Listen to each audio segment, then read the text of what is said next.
Hi everyone and welcome to my place. I've had a request from Melissa wanting to know if I knew how to turn a cake of soap into a liquid soap. Well, Melissa, I do, and it's very, very easy. Let me just run you through what you will need. You will either need a cake of soap and a grater, because you need to grate it. You need exactly 1 cup. Or if you've got access to some Lux flakes, these are my favourite because they're already grated and ready to go. You'll need a cup of those, and you'll also need a tablespoon of glycerine. The glycerine makes it stay in its liquidy form. Plus you'll need a container to stir it. You're also going to need one of these handy things here. Is it on? Is it on? Is it on? Let me just check. Oh yes, a stick whiz. If you haven't got one of these, you can also use just the old handy hand beater, which does a very good job, and it gives your arms a good workout. You also need some boiling water and a large pot. Let me get my jug.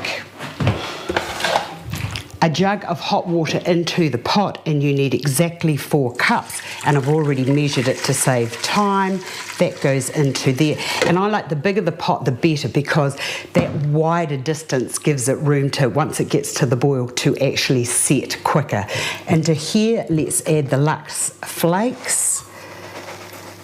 I like how that, the industry have made short-circuited this for us. That goes into there like so, and stand back because sometimes the soap gets up into your throat, and I forgot to get my stirring stick, so this will do. And as I said, a tablespoon of the liquid glycerine. That goes in there. You can buy this from the market. That just goes into there. Swirl that around like so. Give it a good shake to get as much off as you can. Put that into the sink, and I must just say that I'm really liking doing my crafts solo on my own from my happy place, which is my kitchen. Lots of things happen in this kitchen, from solving marriage problems to crafts to a wine and a chat and all my meals, so I really do like it. Okay, give that a stir, and then put it onto the stovetop on a moderate heat, and just keep stirring until all of your little granules have just been are all just dissolved away. So I'll put that to one side and keep stirring it. It takes probably 2 to 3 minutes for that to melt, and if you've used hot water, it's even better. So I'll take that over to my stove. Leave that overnight until you are left with this lovely gluggy bit of stuff, gunk I call it, in the bottom of the pot. Then from there, what I like to do is to take it and put it into a jug. Oh, hold on a minute, but do you see that plop?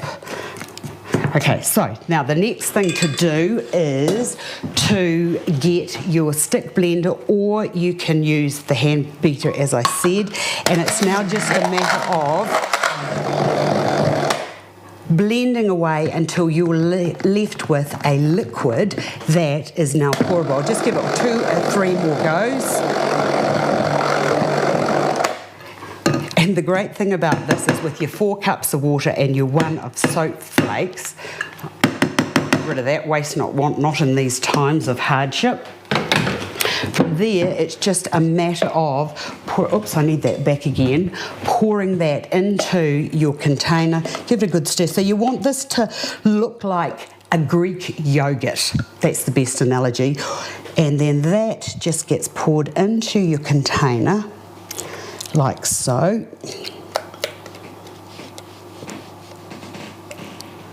And you get on just under a litre, because this is 900 ml capacity, and then put your lid onto that, and from there you can make flowing soaps, you can put it into a pump bottle, and the world is your oyster with making all sorts of things from flowing soap. I hope you enjoyed that. I've enjoyed sharing with you, and it's just letting you know I'm solo at the moment because we're in lockdown here for the next month. So we decided that I should just do filming solo on my own. Hope you enjoyed that, and I'll come back and I'll show you all the different things that you can use this for, those emergencies when you can't get out to buy something and you need the soap. See you again another day.